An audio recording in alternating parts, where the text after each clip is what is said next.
Boa noite, boa noite, boa noite. Bem-vindo a mais um Redireção. E, gente, o tema de hoje tá assim, ó. Prepara o lenço, tá? Porque a gente vai falar como não esmurecer. Se bem que mais ou menos prepara o lenço, porque a pessoa que vai falar sobre o tema é uma pessoa um tanto quanto engraçada. Vocês vão entender ao longo do programa. Mas o tema de hoje é como não esmurecer frente aos problemas. Você já enfrentou divórcio, traição? Você já viveu uma situação em que você se viu abandonado? Pois bem, é mais ou menos assim a conversa de hoje. Matheus, pode rodar a vinheta.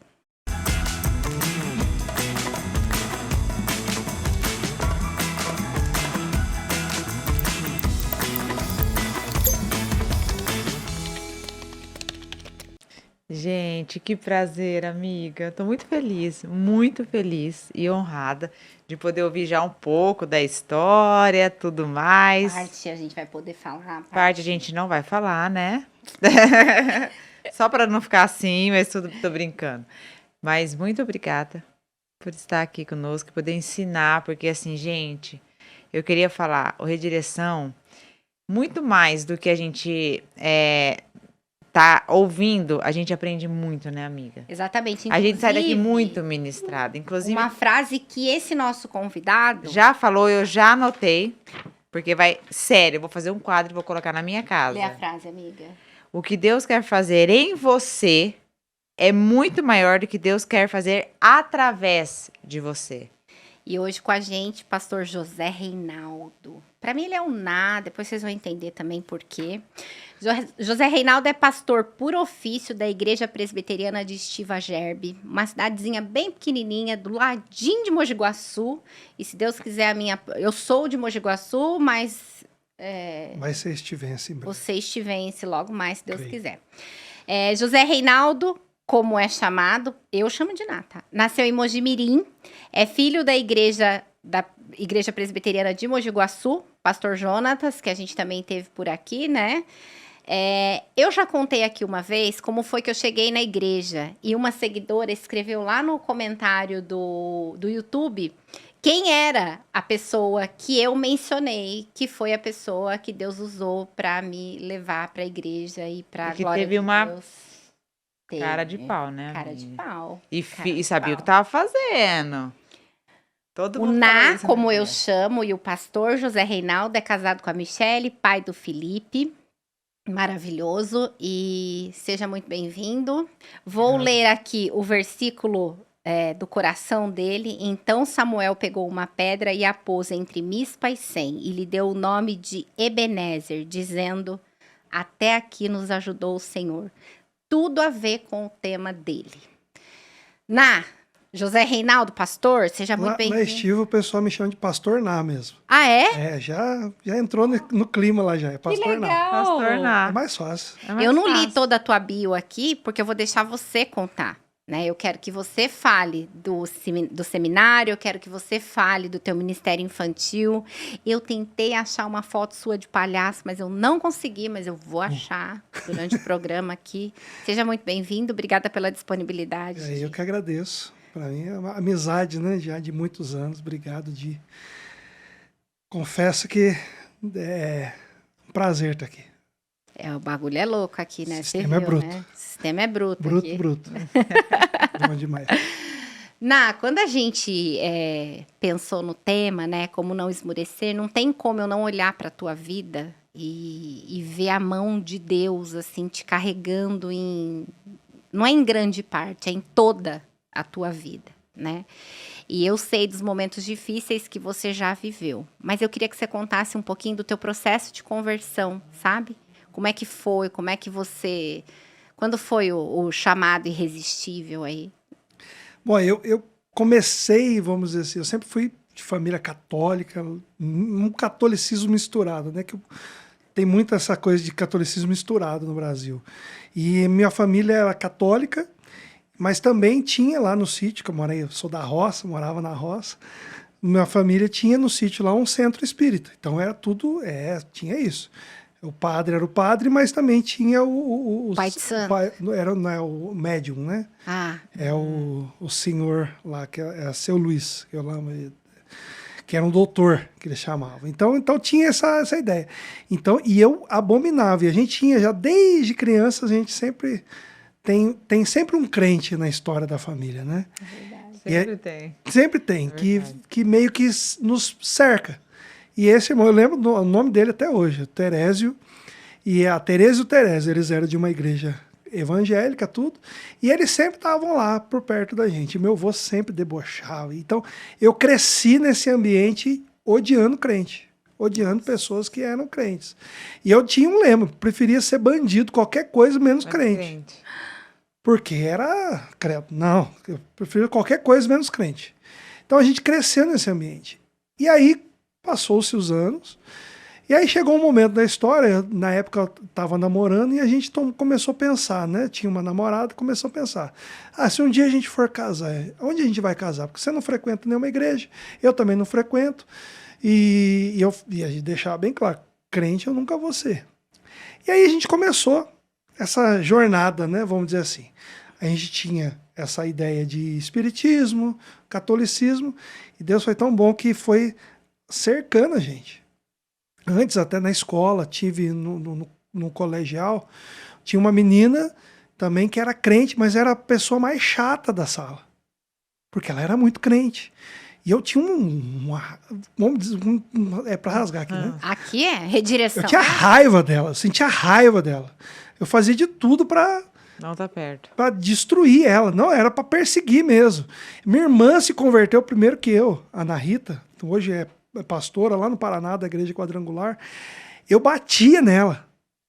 Meu Deus. Ela estava se arrumando para ir para a igreja, a gente, assim, arrebentava com a vida dela. E um dia ela falou, na porta, nesse dia ela correu mais que eu.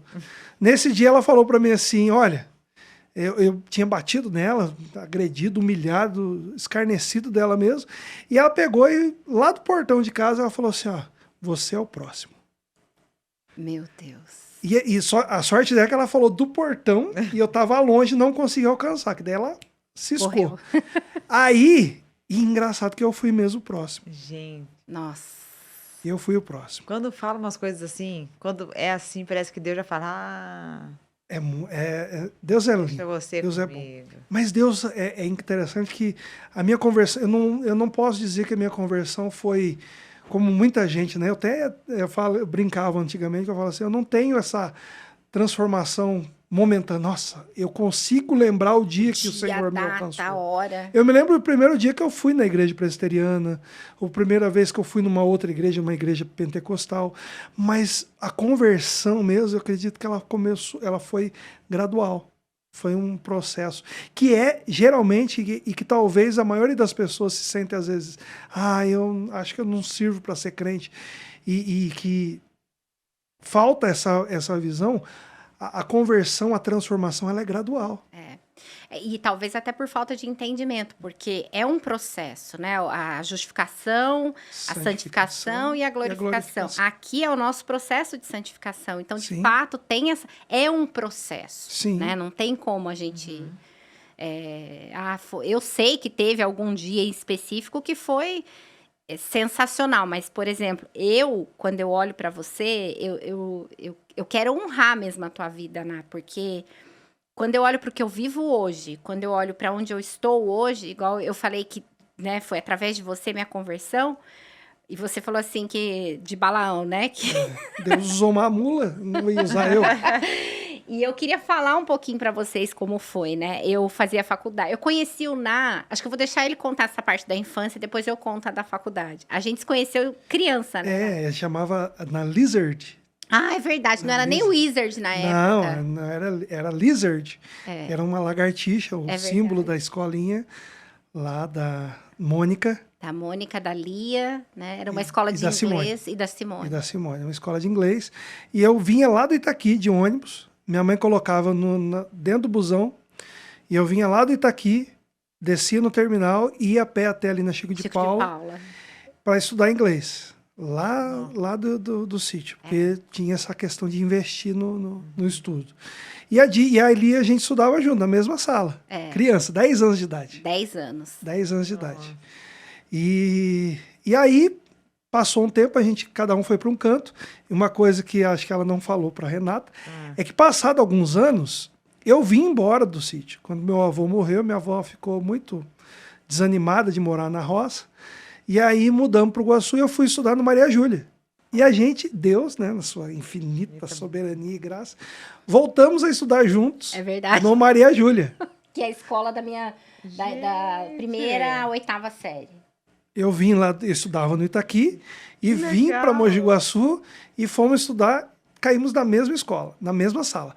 Coincidentemente também, maravilhosamente, Deus é tão bom. Jesuincidência, né? É, quem estudava junto com a gente, comigo e com a Di, a minha esposa, Michele. Michele. Gente. E Na aí, vocês mesma imaginam que foi dali o casamento? Não. Calma.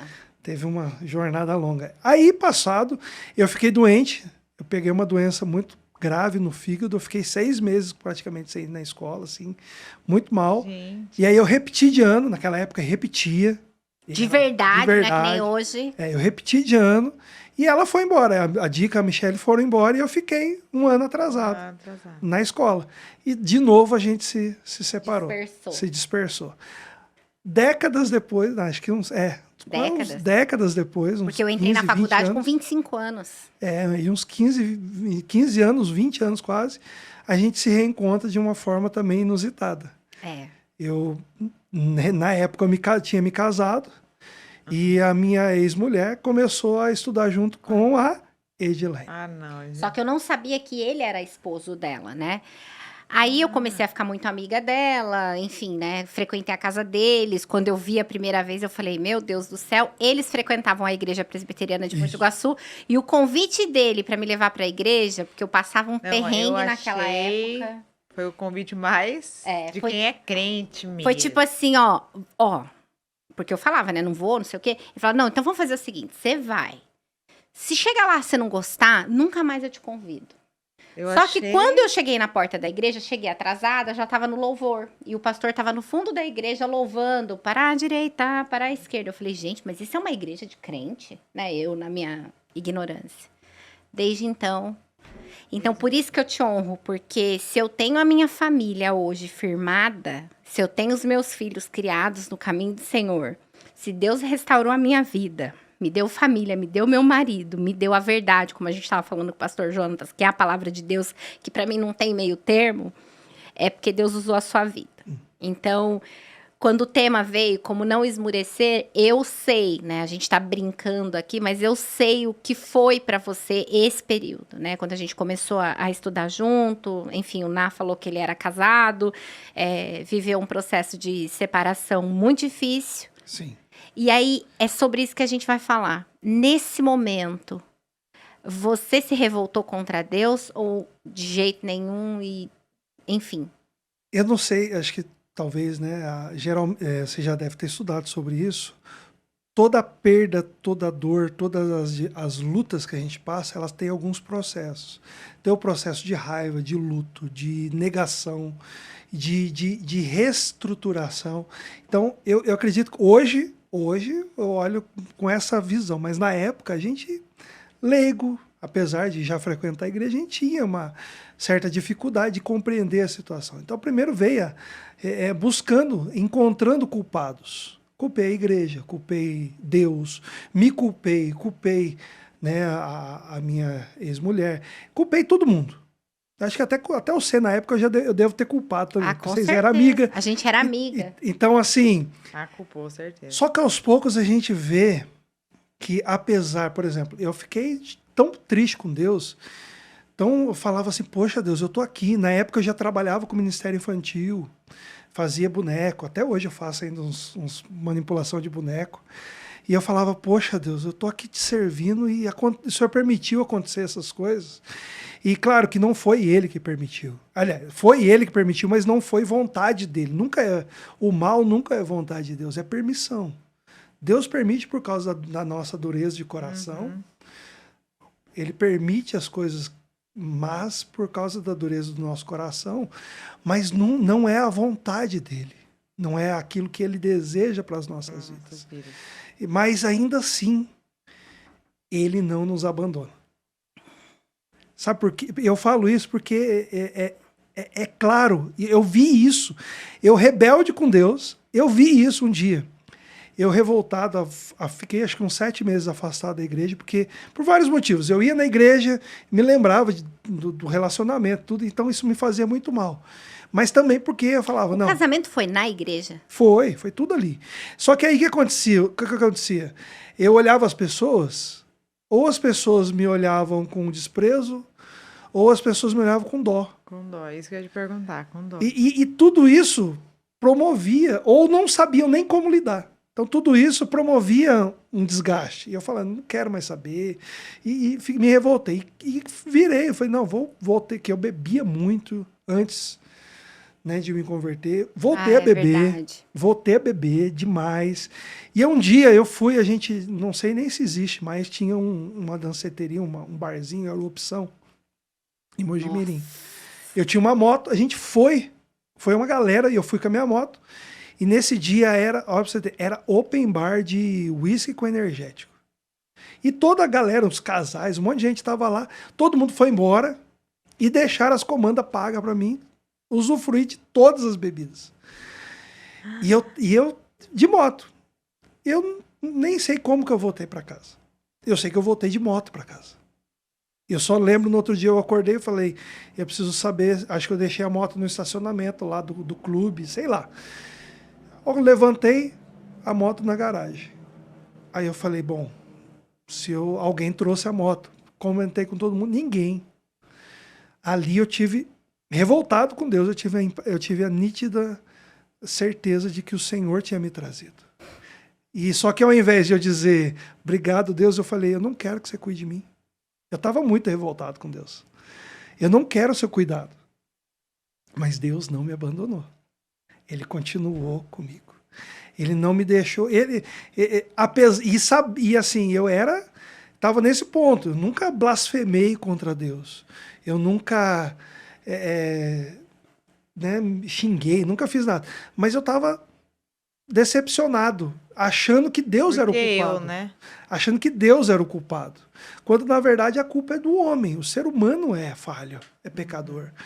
Mas Deus, na sua infinita graça, Ele não nos prometeu, hoje eu falo assim, hoje está tranquilo. Ele não nos prometeu que nós não íamos passar por esse tipo de coisa. O que Ele prometeu é que Ele estaria conosco. Ele estaria conosco. Então, para mim, o que me deixou firme nesse processo, talvez um dos mais dolorosos da minha vida, foi Deus, apesar de mim. Porque eu achava que eu não queria Deus, mas Deus sabia que no fundo, eu era dele. Eu pertencia a ele. Ele tinha um propósito na minha vida, como eu disse. Ele estava fazendo algo em mim para depois me usar como ele quisesse. Glória a Deus por isso. Amém. E como que foi o processo de retorno? Tipo, tudo é meio maluco, né? E nesse período, nesses 7 meses, passado aí uns 4, 5 meses, eu comecei assim, não. Eu entendi, Deus não tem culpa, Ele está cuidando de mim, então eu preciso voltar para a igreja. Preciso voltar para a comunhão. Só que a igreja ainda era doloroso. Então eu falei... Era quase o lembrete do que você tinha vivido. Porque não tinha, era tudo. Fazia lembrar, né, de tudo que acontecia. E aí eu falei, não, vou procurar outra igreja. E ali eu fui em algumas igrejas, de certa forma. Não fui bem recebido, porque às vezes a gente se preocupa tanto com as questões doutrinárias que são secundárias à teologia, à Bíblia, à palavra de Deus, que às vezes a gente acaba afastando as pessoas. Eu fui em 2 denominações bem distintas, uma reformada e uma bem pentecostal. As 2 não aceitaram no meu batismo, que eu tinha sido batizado em 2003, 2004. Já tinha sido batizado na igreja presbiteriana. Mas por conta dessa coisa de aspersão e imersão? Exatamente, não. Você tem que se batizar de novo. Para você ser recebido aqui, você tem que batizar de novo. Mas ainda assim, eu acredito que era o cuidado de Deus. Que Deus queria me usar na igreja que eu me converti. Não que a minha igreja é melhor, Mas Deus me queria ali. Porque ali você foi machucado, ali você Ali foi ali você foi tratado, curado. curado, Sim, usado. Deus fechou, em todo tempo, Deus fechou todas as portas que talvez me levasse para caminhos que não era a vontade dele. Foi uma coisa assim, muito engraçada, dolorosa, mas gratificante hoje. Quando a gente está no processo, é muito doloroso. E é isso que eu queria que as pessoas ouvissem de você. Passar pelo processo ali. Não é lindo, não. Eu não pense que, eu fui casado. É uma das maiores vergonhas para mim. Mesmo sabendo que você não foi o causador, Não, digamos porque assim. a marca fica. É como uma tatuagem. Você pode tirar a tatuagem. Você pode tirar a marca do seu corpo, mas ainda vai ficar a cicatriz. Verdade. Fica. Mas o processo, ainda assim, Deus está no processo. Ele não nos abandona no processo. Dói, com certeza dói. Mas ainda assim, participar e caminhar nesse processo, vale a pena depois. Depois. Na hora dói. Na hora dói. Como o Cristo disse, no mundo vocês vão passar por aflição, por perseguição, por morte, como todo crente verdadeiro passa. Mas tem de bom ânimo.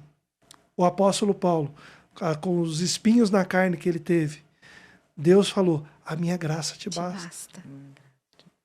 A minha graça te basta. O processo dói, mas o resultado é maravilhoso. A gente não pode esquecer, né, que a vitória é nossa. E E a para a gente- eternidade, né? Não necessariamente. E quando tá no processo, não lembra, né? Não, capaz, não lembro. Você até acha que, não, isso é pros outros. Eu não. Não, eu não aguento, eu não vou aguentar. Não vou Quantas aguentar. vezes? Ao longo da jornada. Hoje, com a minha esposa, com a Michelle, a gente tem um lema. Nos momentos difíceis, um vira pro outro e fala, vai passar. E a gente vai rir muito disso. Durante o seminário, todo o tempo do seminário que a gente estudou junto lá, um estava em crise, o outro estava em crise, sempre um virava pro outro e falava, vai passar. E a gente Antes vai de rir. entrar no seminário, porque já é outro testemunho, aí você voltou para a igreja. Voltamos para a igreja. Voltei, né, para a igreja. E ali, Deus foi um período de troca de pastores. O pastor que estava, ele saiu. E o pastor, na época, o pastor Júnior me assumiu. E foi assim, foi como um paizão para mim, um irmãozão. Foi uma benção. Ele me abraçou. Eu virei quase que vamos dizer assim, um pupilo dele. O braço... O faz tudo dele. Nazinho, fica na minha casa, Nazinho, não sei o quê. Então, o Júnior foi uma peça fundamental nesse processo de cura, de transformação. Em alguns momentos em que tinha alguma crise, alguma coisa que eu queria, agora eu vou me vingar, o Júnior vinha me puxar, Nazinho, não faz isso não. Abre mão, meu filho. Você vai ganhar. Então, assim, o Júnior foi, nesse período, ele foi fundamental nesse processo, sabe? Investindo em mim. Que nem você falou, né? Palhaço, o quê? O Júnior, que eu sempre fui meio engraçadinho. Mas o Queria Júnior... ver essa de palhaço. Gente. Eu vou achar. Depois você... Deve ter lá, não sei se no Face tem. No Eu vou Face achar. deve ter. No Face tem, com certeza. Gente lá no seminário.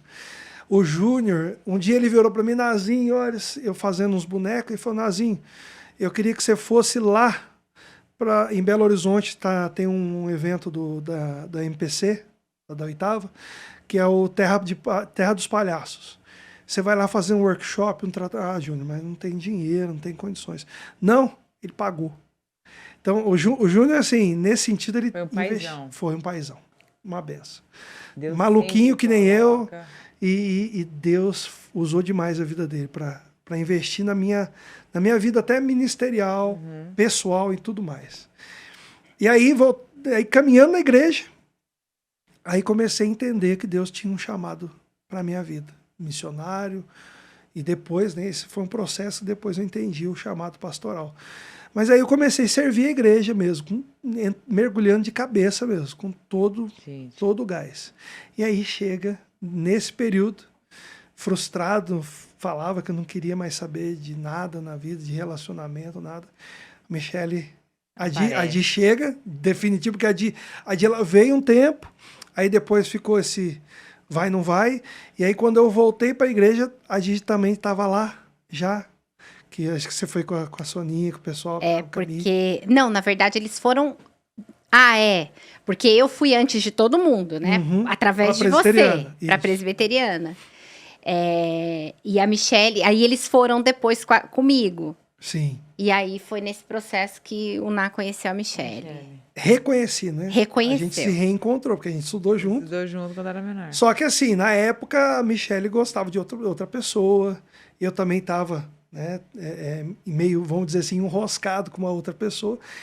E a gente era amigo. Totalmente amigo. E ainda foi nesse período de vir embora para São Paulo. E aí ficamos lá, amigo. E a gente sempre orando um pelo outro, e eu orando para. E essa pessoa era um amigo meu, conhecido meu lá de uma outra cidade. E eu sempre falava para ele, falei, cara, essa menina é uma bênção. Ela é linda, não sei o quê. Ela é mesmo. Ela é, meu Deus, que mulher linda. Mas aí, e Deus foi começar. E eu falava, olha, Deus, se eu for para mim casar, eu me decepcionei com casamento. E aí tive um namoro, me decepcionei demais de novo. Eu falei, não, se for para casar, tem que ser com uma mulher. Que o senhor Que o mande Senhor mesmo. queira, que cuide de mim, que invista em mim, que me veja realmente como um homem, segundo o coração, e que ela seja minha mulher, não sei o quê. E aí me apaixonei pela Michele, só que ela... Pode pôr, Mateuzinho. O quê? A Dilane, óbvio que ela achou a foto. Pastor Jonatas me mandou. Tinha que ser, né? Não, olha lá, gente. Pera. Não, eu tô passada. Aqui. A Michele. A Michele tá ali no meio, né? Aí já estava casada ou não? Já, aqui a gente está no seminário. Aqui a gente deu um treinamento, ensinou esse pessoal a fazer palhaço tudo. Que legal! Eu fazia. Agora faz tempo que eu não faço mais, mas eu fazia workshop para palhaço. A gente tem um trabalho grande aí com isso aí. Esse pessoalzinho, é da minha turma, da nossa turma, do seminário lá em Montes Claros. Meu, Aquele que panamenho, legal. aquele lá, o SAMU panamenho e uma galerinha, uma benção de Deus. E era para as crianças. A gente fazia para as crianças lá. Tanto do seminário quanto das igrejas, Nossa, a gente que missão, hein? fazia um trabalho lá. Ao Ná com criança. Hoje já quase nem tem tempo mais com crianças, coitadas. De mim, Coitado. coitado de mim. Coitado. E aí eu comecei a gostar da Michele, só que a Michele não queria nem saber de mim. Foi 1 ano e meio Só de pra- perrengue ali, orando por ela, e ela falava não. Depois levou muito tempo para Deus colocar no coração dela que eu era lindo. O homem da vida dela. Tive que pintar o homem, cabelo o para príncipe. conquistar ela. Que eu tinha o cabelo branco, Ah, lá sempre vai tive a- cabelo aí lá, vai vem. a foto. Tinha o cabelo branquinho, e aí E assim, a Michele não via nada assim em mim. Eu também era muito extrovertido, muito bagunceiro, e a Michele sempre foi mais a Recatada, lady, né? séria. E que me ajudou muito também a me controlar na minha espalhafatoso. Meu jeito espalhafatoso. Aí eu pintei o cabelo, foi uma campanha na igreja, #VoNá pinta o cabelo, que o meu apelido era Vô. Até hoje o pessoal me chama de velho, que eu pisei no barro de dilúvio e tudo aí, por aí vai. Né? Enfim. Mas aí, beleza. Passado-se... Olha o cabelo Olha o cabelo pintado, do nosso casamento. gente. Aí pintei o cabelo, Não teve como não ver Aí- essa foto e lembrar que você pintou o cabelo. aí ela virou pra mim e falou, até que você ficou bonitinho. O cabelo pintado. Nem sabia que não, se eu não tivesse contado, eu não ia achar que ela pintado. Agora eu olho e vejo. Ai, Porque, por incrível que linda. pareça, o Ná tem o cabelo branco. Desde os 12 anos de idade. Começou a aparecer pelo cabelo branco. Chocada. E aí, começamos em outubro...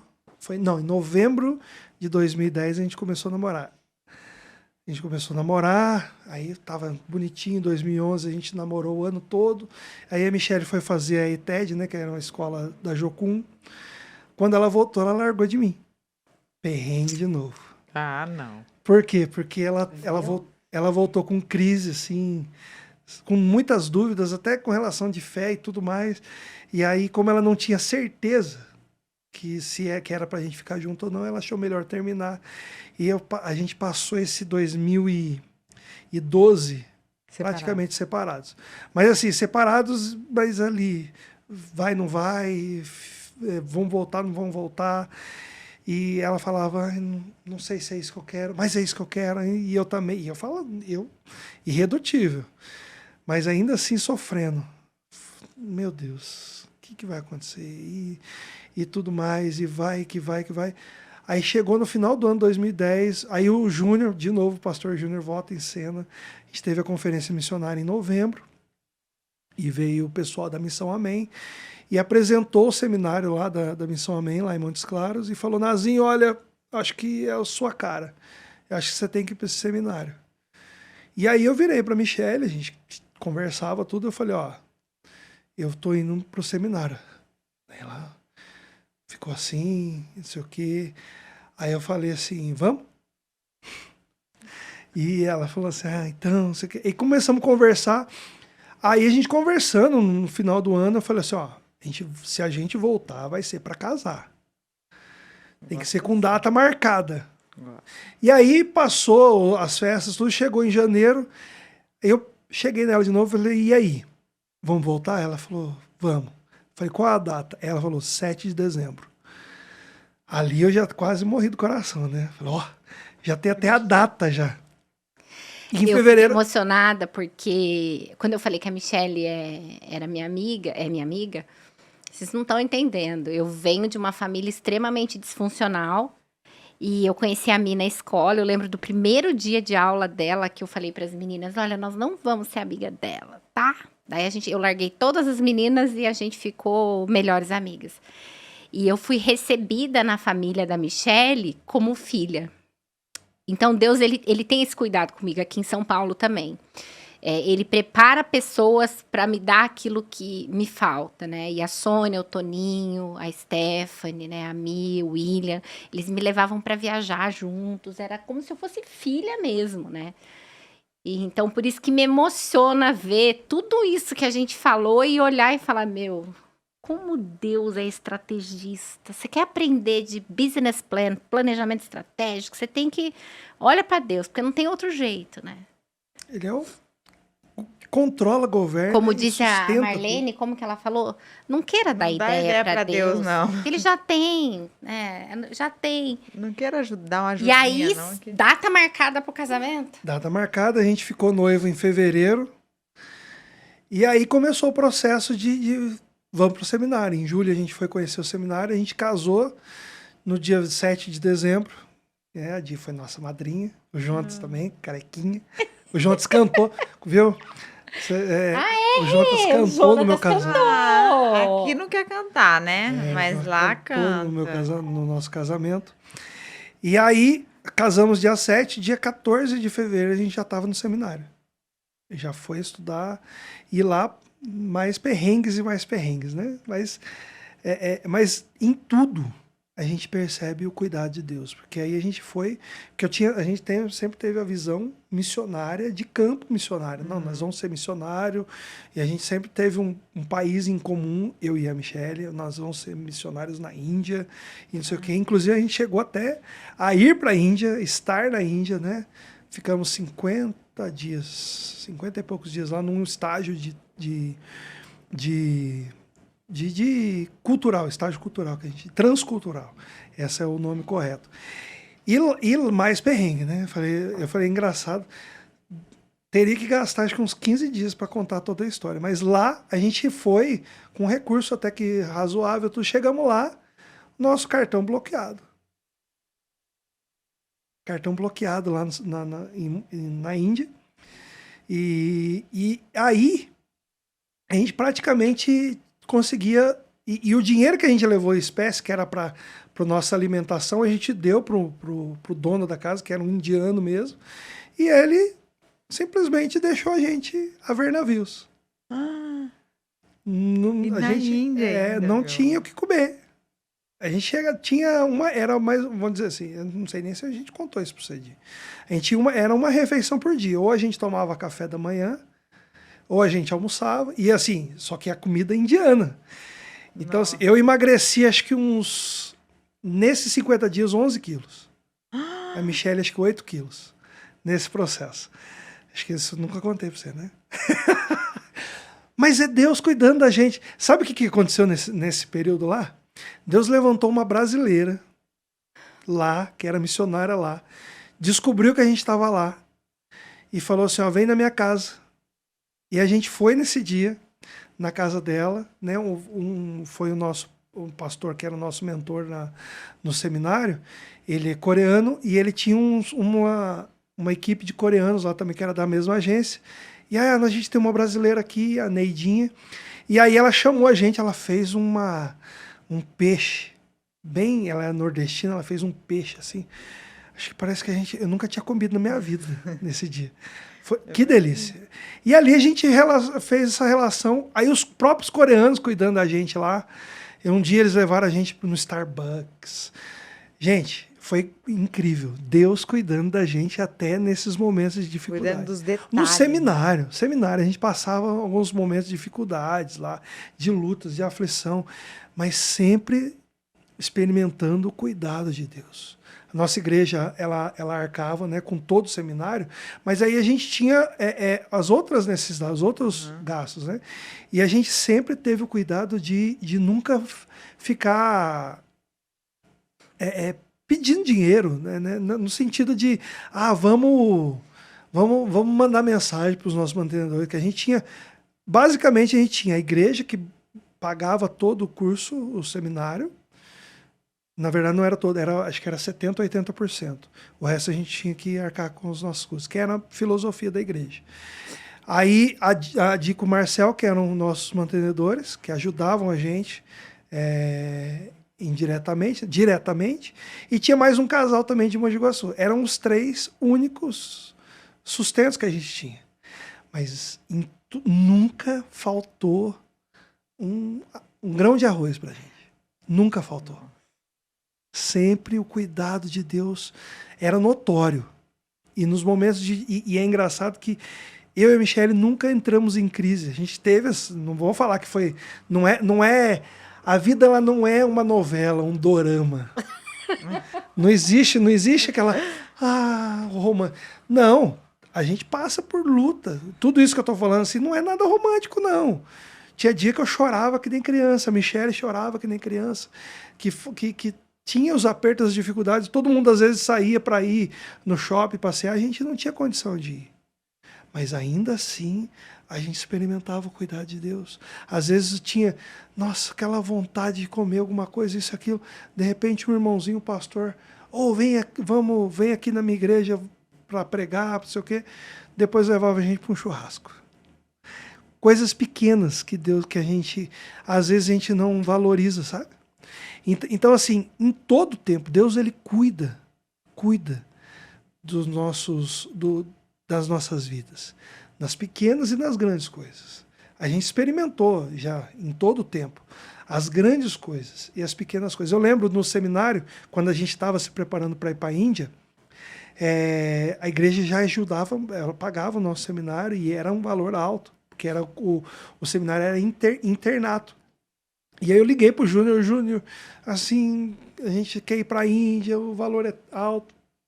Aí ele falou, olha, Nanzinho, o valor que porque a igreja estava em construção, e ainda assim ela investia na gente. Ele falou, olha, Nanzinho, da igreja não dá para sair nada, meu filho, porque tá apertado, não sei o quê. E eu entrei em crise, eu falei, meu Deus, e agora? Na época, hoje 15 mil reais parece quase nada. Na época, em 2006, 2005, 2006, 15 mil reais era muito dinheiro. E aí eu falei, poxa, se a minha igreja, tinha condições, não tem condições, acho que a gente não vai. E eu tive muitos momentos de falta de fé nisso, sabe? E a Michelle, firme, irredutível.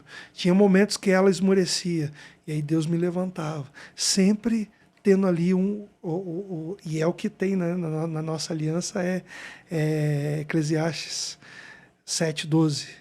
Melhor serem dois do que um. Os momentos de dificuldade, de maior dificuldade que eu tinha. Não é Eclesiastes 7, não. Eclesiastes 3, né? 3. Melhor serem 2 do que 1, porque tem melhor agora? paga do... Eu deixei o celular lá. Acho que é Eclesiastes 7. Não, 7. Enfim. É melhor ser 2 do que 1. Claro que esse texto se refere ao companheirismo, à comunhão. Não está falando de um casal, homem e mulher. Mas ele pode ser retratado também no casal. 7:1. Não. Ele pode ser retratado no casal. 7:12. Esse é o 12. 7:12. É mais fácil, tá aqui, ó.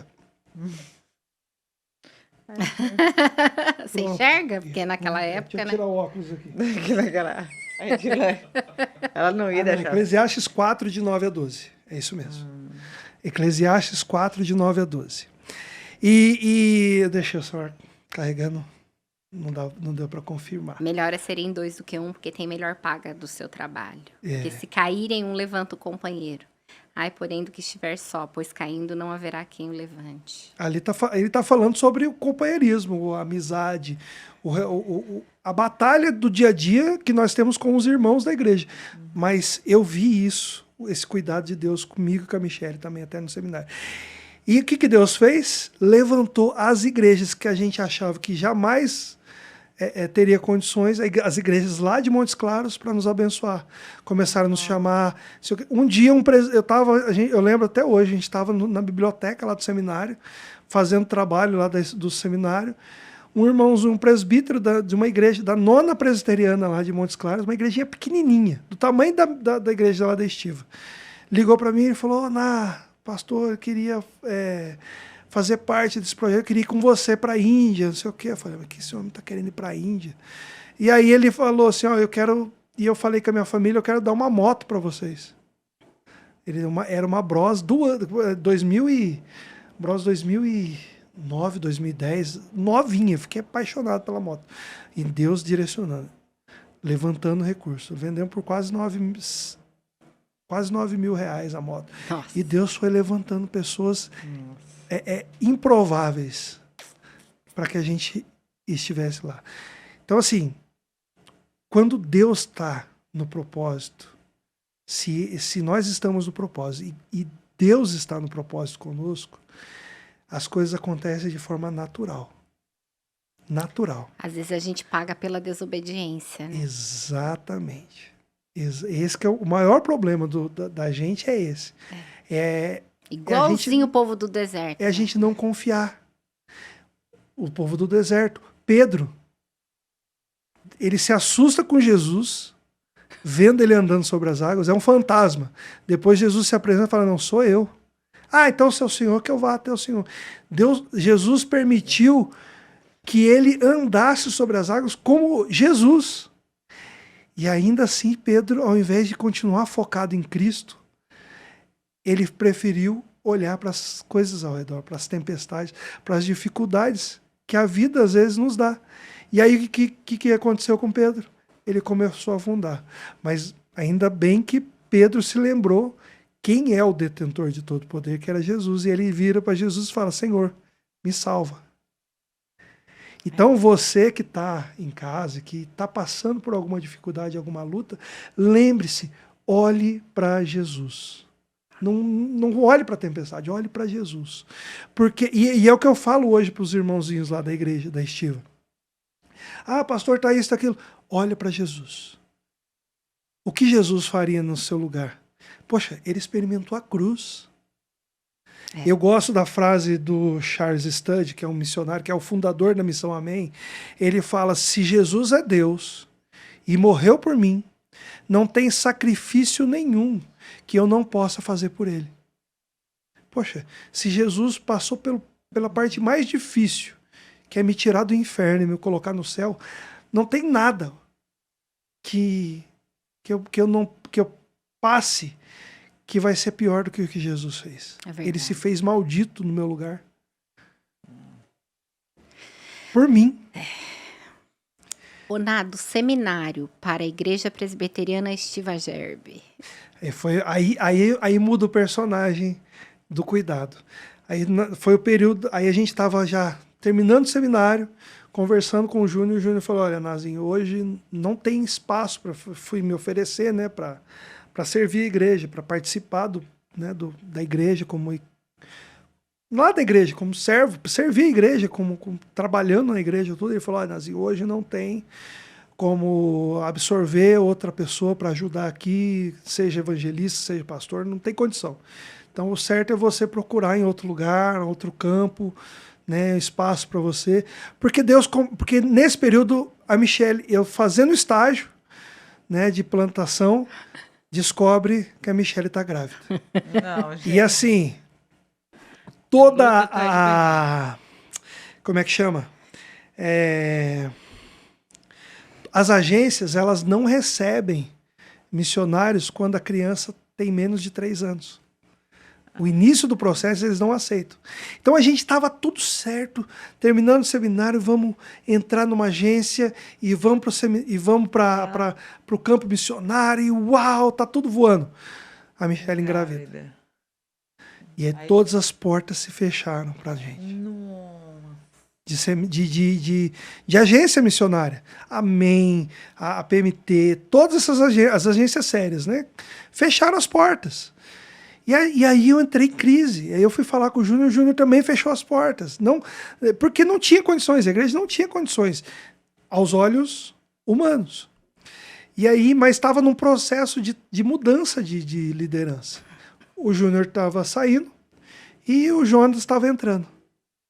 E eu lembro até hoje, foi no mês de outubro de 2017, eram umas 10, quase 11 horas da noite, eu recebo a ligação do carequinha, do Jonas. E aí ele falou assim, ó, eu vou te falar uma coisa, Deus está falando comigo uma coisa aqui, ele tem dessas, quando ele solta, hoje eu já fico, quando ele começa a falar essas coisas, eu já fico com a orelha em pé, já que ali o bicho vai pegar mesmo pro meu lado, que Deus vai começar um processo da minha vida. E Deus tem usado muito a vida dele nisso. Ele me ligou, ficamos quase mais de meia-noite conversando no telefone. Ele falou, ó, eu vou te falar uma coisa, eu não quero que você diga não. Eu só quero que você ouça e ore. E aí ele falou, olha, eu tenho um projeto assim, assim, assim, na Estiva, porque a Estiva é linda, a Estiva é isso, a Estiva é aquilo. Ele estava mais apaixonado pela Estiva do que eu. Quantos mil habitantes, né? Hoje é 11 mil, na época acho que tinha uns 9. E a Estiva, não sei o quê. E eu já conhecia a Estiva. E assim, sem brincadeira, o povo de Mogi Guaçu às vezes menospreza a Estiva, que fala assim, Estiva. E eu tive isso no começo, eu falava assim, talvez por isso que ele falou, não quero que você diga não. Ouça e ora. Ouça e ora. E aí, dentro do meu coração, eu falava, não, Estiva não, eu quero ir para outro lugar. Não, eu quero ir para a Índia, eu quero ir para... missões, não quero ser pastor. E é uma coisa que eu falava pro Júnior, falando, Nazinho, você um dia você vai ser pastor. Eu falei, Júnior, eu prefiro ser qualquer coisa menos pastor, porque eu vi o quanto o pastor sofria. Não era nem porque... Não, eu vi o quanto o pastor sofre, eu falava assim, eu não quero isso para minha vida, não, hein? Não dou conta. E aí foi, e o Jonas, não, Estiva, assim, mas ora. Eu dentro de mim, eu falava, não. Conversei com a Michele, falei, tá louco, não vamos. Não, Estiva não, qualquer lugar menos Estiva. E Deus fechando todas as portas. E eu entrando em crise, tive crise de ansiedade, porque eu falava, e agora? Eu não tenho mais profissão, que eu tô há 4 anos que eu sou enfermeiro, sou técnico de enfermagem, eu tô há 4 anos afastado da profissão, eu não tenho mais a minha profissão, eu não tenho mais uma carreira missionária, não vou para missões, porque tá fechadas as portas, e a igreja, e eu não tenho um campo. E eu entrei em crise. Gente. E aí, ligo o Jonas, mesmo assim, tanto eu quanto a Michele, irredutíveis. Só que aí é o processo de oração. Eu tinha certeza que ia para Estiva. Eu comecei a orar, Deus falou primeiro comigo. Não, é para ir para Estiva. Talvez, e aí um dia eu lembro, o Jonas falou, talvez a Estiva a Índia esteja além do horizonte e a Estiva seja o caminho. Deus usando, né, o Jonas. Vamos falar que eu, né, sou pupilo dele, mas sou mesmo. Mas sou mesmo. E aí, gente, parece e aí Deus falou primeiro no meu coração. A Michelle estava mais Irredutível. relutante. Mas ainda assim Deus foi trabalhando nesse processo. Até que aí todo o processo demorou de janeiro de 2018 até junho de 2018. Entre a gente aceitar o processo, a igreja, o conselho da igreja De aceitar quando? Janeiro? de janeiro de 2018, que foi quando a gente voltou para Mogi Guaçu, Tá. né? Até junho de 1º de junho de 2018 foi esse processo de nós aceitarmos que Deus queria que a gente estivesse lá. O conselho, porque o conselho da igreja, que o projeto, a congregação da Estiva, ela tinha mais de 40 anos. Então já era um negócio de que ninguém queria muito. E aí, em 1º de junho de 2018, a gente foi para lá. E lá Deus começou a dizer, marca outro dia sobre a história, também pode falar outro dia sobre a história da igreja da Estiva, que também foi uma luta, é um perrengue, mas Deus tem sido muito gracioso lá no nosso meio. Antes dele falar da Estiva, ele não falou do Felipe, tá bom? Aí nasceu o verdade. Felipe. Ai, Mateuzinho, outro bota perrengue. aí. Olha, gente. Gente do céu, é você pequenininho. Esses dias ele falou, ele tomando banho, ele olhou para mim e falou assim, pai, a gente tem a mesma cara. A gente tem a mesma cara. Muito igual. É lindo, né? É lindo. É a cara do pai e a beleza da mãe. Ah, é uma belezinha da Já é titia. grandão, E é uma figura, pensa, terrível. Terrível. Trollador. Elevado a... Trollador demais. Pensa assim, ó. Ele fala, né? Felipe, vamos tomar banho. Não. Ó, vamos tomar banho assim, pra zoar a mamãe. Tá bom. Desse jeito. Puxou pro pai, né? Exato. Puxou pra mãe, porque a Michelle também. A Michelle, ela é quietinha, Ela tem mas cara no de ser fundo, quietinha. é terrível. Nos bastidores, ela é terrível, bagunceira também. E assim, quando o Felipe nasceu, estava esquecendo mais esse perrengue. É muito perrengue, né? Esse foi... Esse foi talvez o mais bravo da minha vida. Uma semana depois que o Felipe nasceu, a Michelle começou a ter pico de pressão. Nesse dia, a Di estava lá em casa. A Michelle, pico de pressão, 20/12, 20/10. Absurdo. E aí, o que aconteceu? Ligo pro hospital, que eu tinha muita amizade, que eu tinha trabalhado lá tudo. Eu falei, olha, tá acontecendo isso, isso, isso. Ela falou, traz agora. Traz agora lá pro hospital. E a Michelle só sono, querendo dormir. Aí ela deu entrada na maternidade de novo. O Lipe ficou lá no nosso apartamento com a minha sogra. Eu larguei vocês lá, né? Ficou você, Stephanie. Vai! Você, Stephanie e a Soninha ficaram com o Felipe, recém-nascido, uma semana. Oh, meu Deus. E demos entrada, dali a pouco a médica vem falando comigo, olha, ela tá entrando no processo de pós-eclâmpsia, é uma coisa rara, eu nunca vi isso. Ela tá ela provavelmente já vai ter que tomar sangue, porque ela tá com uma anemia muito forte. E provavelmente, se a pressão dela não abaixar próxima hora, eu vou ter que enviar ela para UTI. E assim, eu não tenho expectativa de que pode ser que ela não sobreviva. Eu tô inteira arrepiada. E a Michelle virou para mim, e a Michelle, assim, desfalecida, ela virou para mim e falou assim, ó, levante pessoas, avisa os nossos amigos para orar por nós, porque eu tô tendo a sensação de que eu vou morrer.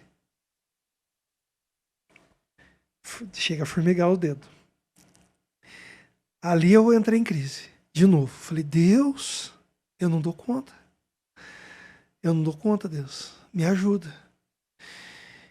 E ali, eu não saí nenhum momento de dentro do hospital. Eu fiquei o tempo todo com ela lá, sabe? E ali e a pressão não baixava. E a pressão não baixava. E a médica injetando Noripurum, que era o ferro, né? Sulfato ferroso. E tentando. Foram 5 dias de desespero, de agonia, porque a pressão não baixava. Tomava 2, 3 tipos de remédio por dia e não abaixava. Não abaixava. É uma coisa agonizante. Passados esses dias, a pressão começou a baixar E eu mandei mensagem para todos os amigos, o pessoal do seminário, tudo. Falei, pelo amor de Deus, ore. E o pessoal se colocou mesmo à disposição. E é uma das coisas que é mais importantes também. Intercessores. Eu falo, são por causa dos joelhos no chão que os obreiros, que os missionários, que as pessoas permanecem de pé. Eu falo até hoje, pessoas que oram pela nossa vida, pelo nosso ministério, falam, é por causa, né, a SAF, eu sou apaixonado pela SAF. E como eu sou hoje missionário da JMN, a SAF do Brasil inteiro manda mensagem, diz, olha, missionário, nós estamos orando por vocês. E é interessante, né? Todas as portas, eu queria ser missionário. E aí, não, vai ser pastor. Hoje eu sou missionário da JMN. Sou missionário. Deus dá. E pastor por ofício. E pastor por ofício. E vai ser ordenado? Não sei, você vai deixar, Jô? Se gente, Deus Esse quiser. dia eu tenho que estar lá. Se Vou Deus ter quiser, respeito. ano que vem, a igreja da Estiva organiza e eu sou Amém. ordenado. Em nome de Em Jesus. nome de Jesus, tudo junto. Uma Eu festa espero só. ser convidada, né, dona Edilane? Vai, com certeza.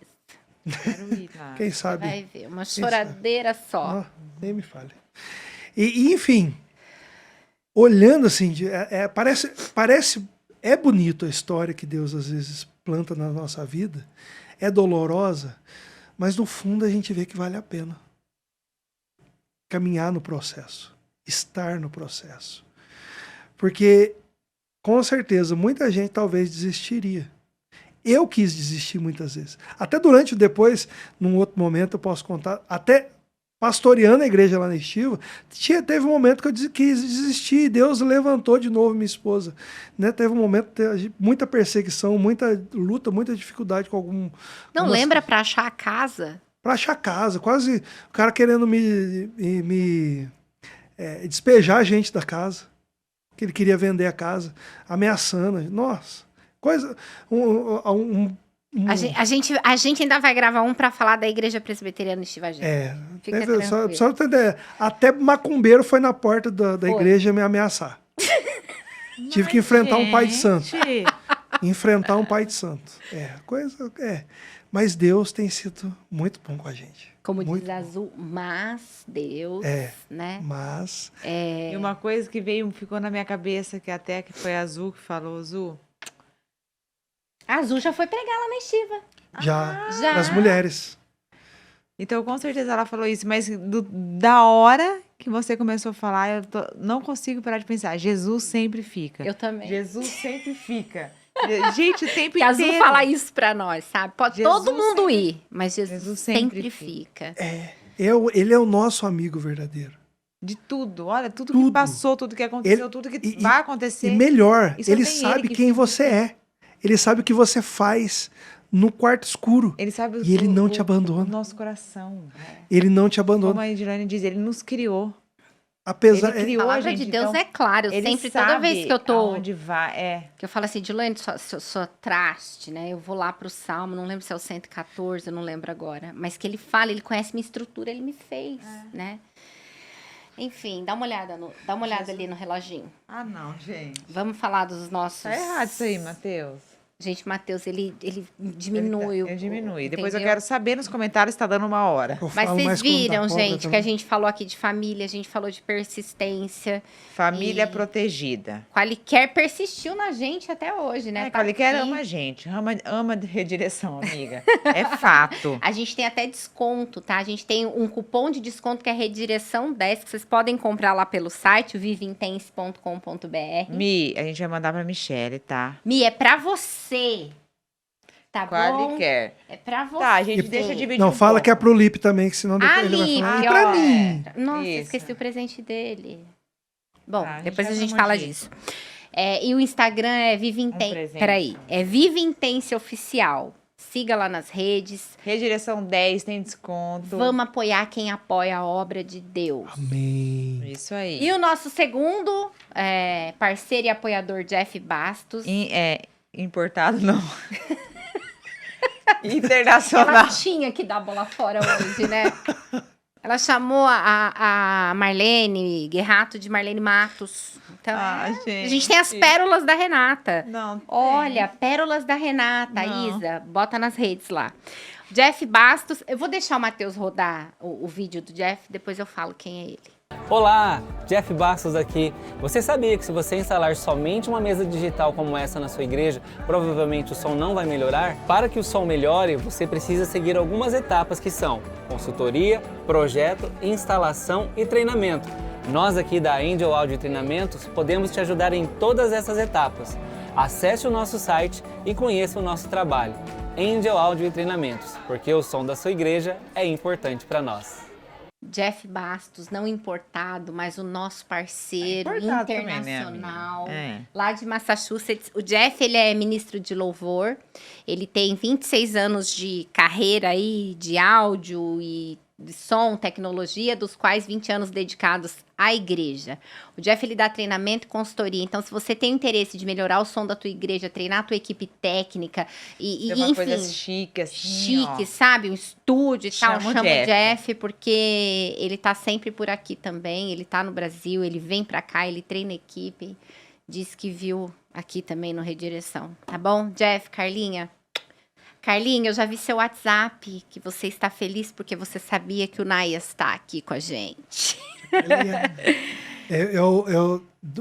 Às vezes eu fico olhando o Instagram do Jeff, não, eu fico assim, uau, quanto equipamento top. Cara, Não, muito. E você viu ele arrumando os equipamentos? Nó. Ele ficou Aquilo boba. ali é ministério também. top demais. Quando eles estiverem no Brasil, nós vamos entrevistar eles também, porque eu sei. Também, dos- eu quero muito, entendeu? Mas eu vi ele na conferência É. o ano passado, mas eu não sabia que ele fazia.